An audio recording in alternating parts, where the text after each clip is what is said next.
Hello and welcome to a Smurpy video, and yes, I'm finally catching up on Power Rangers. We're starting with issue 7, and the issue is obviously written by Ryan Parrot.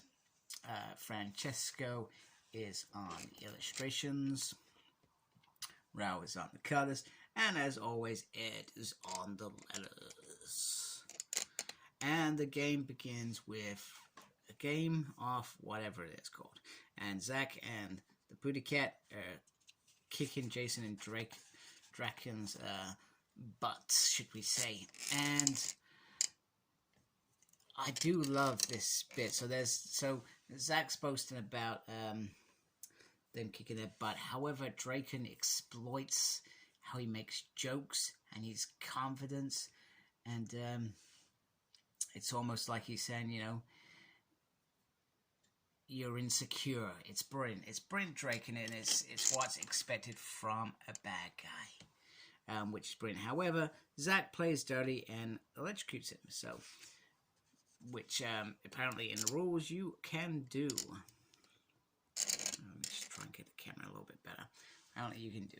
So, which is cool. And Draken says, "Well, it's good to know when the chips are down, you do whatever you need to."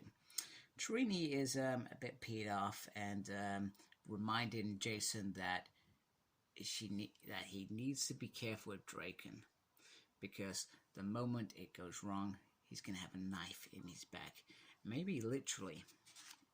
And Jason kind of reminiscence. We don't really get to the point of that, but you feel like he's trying to remember a more innocent time in his life when perhaps things weren't so end of the world, I guess, maybe. And these moments that he's remember are moments that Ryan's created as well. So maybe it's a bit of Ryan reflecting on how far he's come as a writer with Go-Go to what he does now with this Omega Ranger team.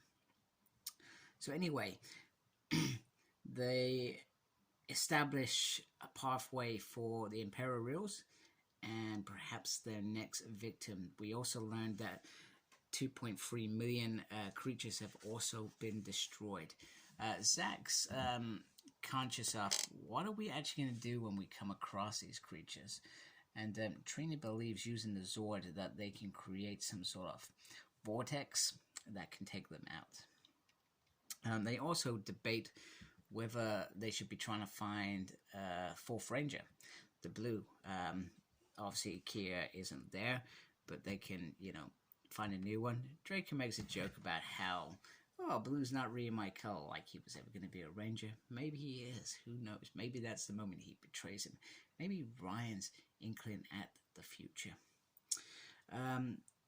They also talk about this planet where the Imperials are going to wipe out, and Draken adds in his thing that these creatures are vicious, and 11 tells them in the sort of story that basically they go around, they kill the leader of their enemy world, and then they take over and they, you know, conquer it, etc. And he said maybe we should just let this happen, and Jay says with his morale, we don't play God, it's not happening. So the next bit is about them blending in and getting to the palace. So they go to Earth, not Earth, they go to this planet. Yes, because I knew exactly what I was saying there. They are challenged by some, you know, market traders. And you know what? Instead of, for once, you know, these kids are always considered, they're meant to be smart kids, smart young adults, and yet every time they do the stupid thing. So, yes, there's a creature in danger. Yes, Zach, we understand the morality of it. But hold fire, take a step back and think of the bigger picture. And the other thing that they said, don't morph. You know, Power Rangers will be treated differently. So what do? They go morph. Which is great. We got this great morphing scene, which I think is absolutely beautiful. We got some nice fighting scenes, which are awesome. Some brilliant art being done there. And then it stops. And pretty much they are taken to the palace where they are dressed by the leader, of the Hartunia. Probably didn't say that correctly. He must have been Ian Tuna when he thought of that name. And he says, we know the Imperial Rose are coming. And, blah, blah, blah. And the Queen pipes up and wants them destroyed, etc. And the Queen says, no, we won't do that. However,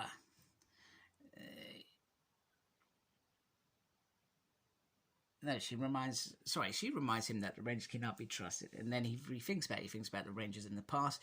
And then he says, our great armies are going to go do it. And then they're saying all these condescending things like, you need to evacuate, you need to leave. And they're talking to a leader of a world here. They're thinking that they're right in everything they say. And perhaps they're not right in everything they say. They should have come here and said, the Imperials are on their way. For your information, we'd love to help you. But, if not, that's fine as well. Fucking get out of there. Goodness sake. Don't get me wrong. I'd probably be bored reading it if that was the real thing. And this is why these things happen. Because it's drama. It's drama. We need the drama.